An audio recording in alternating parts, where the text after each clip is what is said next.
दरिया में नहाना रख दूं मतवारी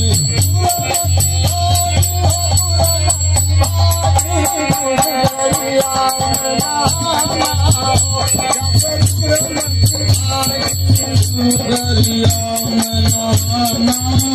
रख दूं मतवारी हर सखी रख गुरु जी को चरणन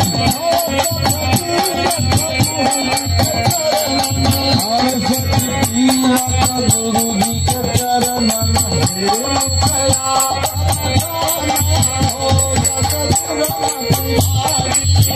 मुखड़ा